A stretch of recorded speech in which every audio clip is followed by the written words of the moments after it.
Honorable Vice Chairman, I rise to speak on the Central Excise Amendment Bill 2025. I begin by placing on record that this bill exemplifies everything wrong with the implementation of GST regime by this government. While my party and I recognize and respect the need to protect the income of the roughly 6 million tobacco farmers across India, this cannot be at the cost of human lives and deterioration of health of millions of Indians. WHO Global Report on Trends in Prevalence of Tobacco Use 2000 to 2024 shows the dangerous statistics from tobacco use in India. In 2024, India accounted for approximately 243.48 million tobacco users aged 15 and older. Domestic estimates of deaths from tobacco use in India annually is 1 million plus. That is, 2,500 people die every day across India from tobacco use. The burden of cancers directly attributable to tobacco was projected to increase from 1,69,000 in 2015 to around 2,36,000 by 2025, an increase of nearly 40%. Now the government is bringing this bill with publicly announced objective of this being a sin tax to bring tobacco use under control by higher prices.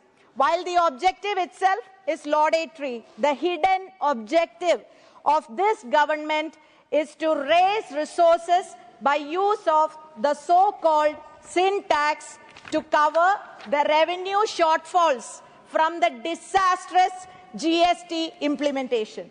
Most importantly, the hypocrisy of this government stands exposed when they have kept the duty on BDs low when all scientific and medical studies points to BDs without filters causing much higher health hazard and death than tobacco smoked with filters. By no means am I advocating supporting use of cigarettes or any form of tobacco, but the hypocrisy of this government in keeping the low duty on BDs versus other forms of tobacco needs to be exposed. So we are seeing many headlines since 3 days. Honorable Finance Minister to table health security say national security bill.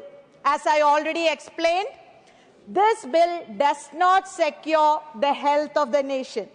On the claim of national security, it is also my belief that it is merely a notional security. Let me explain. This bill will increase the cost of tobacco products and further incentivize the Gujarat model of tobacco export. Let me explain by showing this Gujarat model of tobacco export. I refer to a Press Information Bureau publication wherein the Director General of GST Intelligence has identified units located in Gujarat Special Economic Zone who, along with Delhi-based exporters, have utilized tobacco and other related products falling under CTH 2403, which are subject to tax rates from 93% to 188%, including cess, to claim refund of over 300 crores by claiming to have exported these products through via Gujarat Special Economic Zones. More than 1,000 crores of fake invoices without supply of goods to facilitate these refunds. This modus operandi was possible by an overvaluation of 3,000% of market value of CTH 2403 products. By increasing the tax further through this bill, it will only encourage the nationwide adoption of this Gujarat model of exports, undermining the economic security of this nation.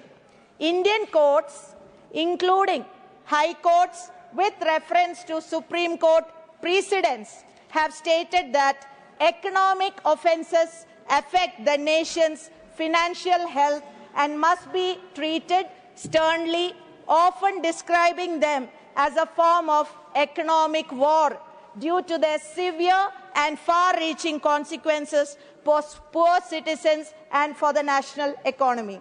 This bill takes one step further and declares economic war against states in this union.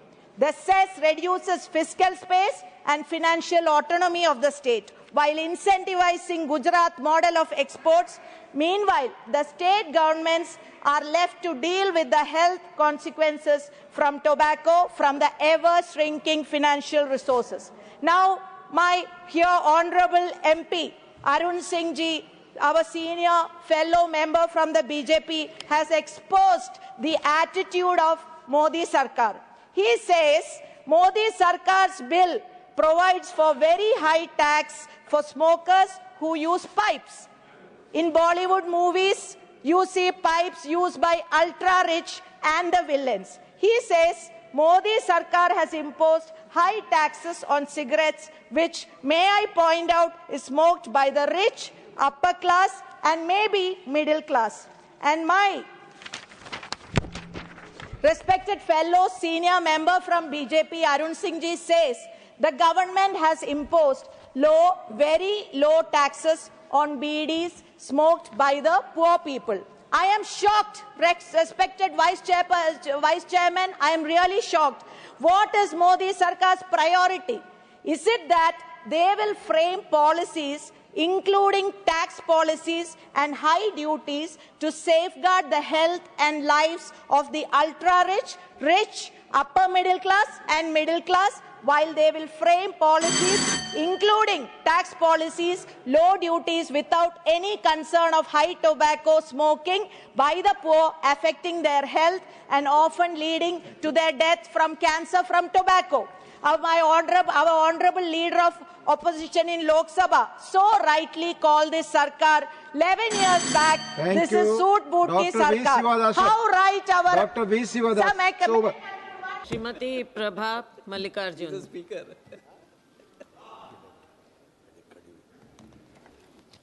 Honourable Madam, I rise to speak on the Health Securities and National Security Cess Bill 2025, not with statistics alone, but with the lived reality of Indian families. A mother in rural India still walks miles under the scorching sun of a simple vaccine. A daily wage worker still falls into debt for a hospital bed. Health is not an accounting entry, it is human dignity. Speaker Madam, healthcare in India is fundamentally delivered by the states, the PHCs, the CHCs, the district hospitals, emergency care. Federal balance is not decorative, it is engine of our healthcare system. And no national security structure can stand on a weakened foundation of fiscal federalism. This bill proposes a new cess on machines and processes used to manufacture pan masala and tobacco products. The intent may appear noble, but our duty as people's representative is to examine its very architecture. First, this cess is outside the divisible pool. States who run almost the entire public health machinery will receive nothing. Past cesses have remained unutilized, untransferred. Without a non-lapsable fund, independent audits, mandatory reporting, this bill risks becoming yet another opaque revenue system, although the finance minister did mention that this cess will be divided with states, but it is nowhere mentioned in the bill. Madam, this is not an exception, but has become a norm. Cesses now form around 14.8% of union taxes, which increased from 9.5%.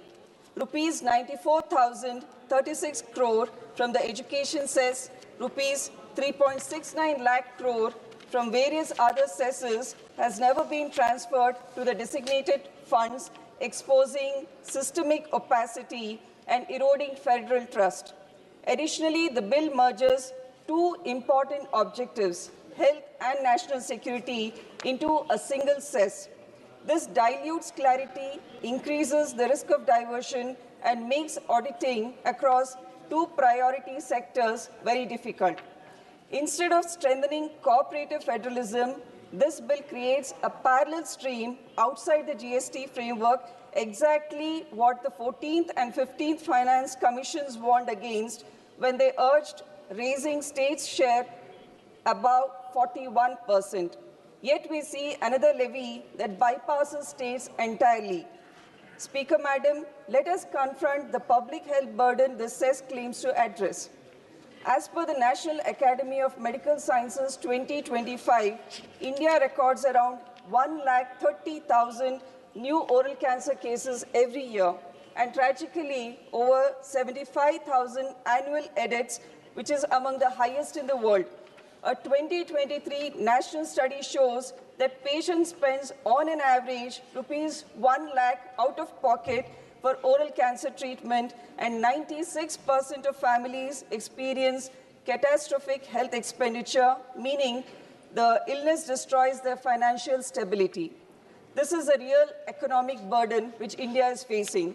Therefore, if we levy a cess in the name of health security, let the bill clearly require that every rupee collected must be ring-fenced for cancer screening, early detection, NCD management, palliative care, and strengthening the state healthcare systems.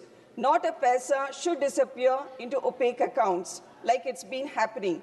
Second, the bill imposes heavy compliance burdens on small and medium manufacturers, liabilities up to rupees 25 lakh per month, and grants sweeping powers of search, seizure, and arrest. Regulation must not become intimidation. We must also acknowledge another reality. The tobacco ecosystem employs nearly 36 million people, farmers, BD rollers, small manufacturers, transporters, packers, and this reform cannot be built by pushing the poorest to the edge. Therefore, Madam, I propose three constructive amendments. First, a turnover-based exemption threshold so that small and medium manufacturing units are not crippled by this cess and shielded from crushing compliance. Second, a dedicated BD workers' livelihood transition and welfare fund offering skilling, microcredit, health protection, and pathways to alternative livelihoods.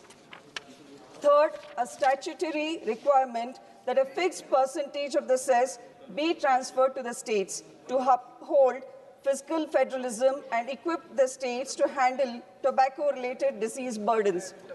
Speaker, Madam, let us situate this in India's broader health context. India still spends just 1.9% of GDP on health, which is far below even our own national health policy target of 2.5%. Supplementary grants every year show chronic under-budgeting. If health is a priority, it must appear in the union budget and not in the last-minute cesses. We have around 31,882 PHCs at the grassroots, but many still lack doctors, diagnostics, 24/7 services.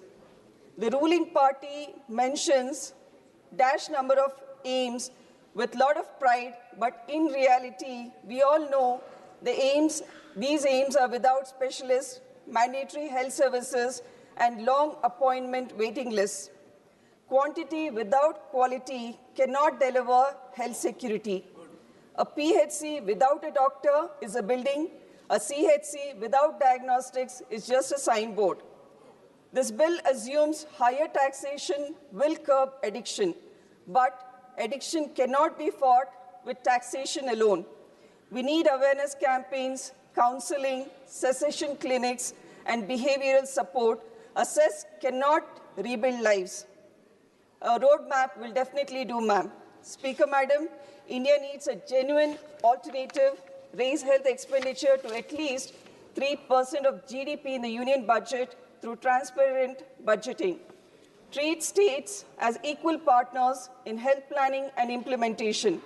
Strengthen PHCs, CHCs, district hospital, and even the pride of our nation, AIIMS.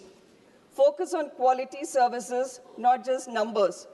Publish annual health security accountability statements. Launch a national cessation support mission for addiction treatment and behavioral change. Speaker Madam, this bill collects revenue from the people but withholds trust from the states, and without trust, no health system can endure. I would like to quote a line from Sri Rabindranath Tagore's work. Faith is a bird that feels the light and sings while the dawn is still dark. Let us not darken that faith with opacity. Let us build a system where every rupee is accounted for, every state empowered, every worker protected, and every citizen secure in health and thereby in national security. Lastly, Madam Finance Minister, I wish you keep in mind the health of economy, which is in dire straits as we speak. You propose to generate revenue for defense expenditure, which is becoming costlier because of rupee, which is in free fall. Thank you, Jai Hind.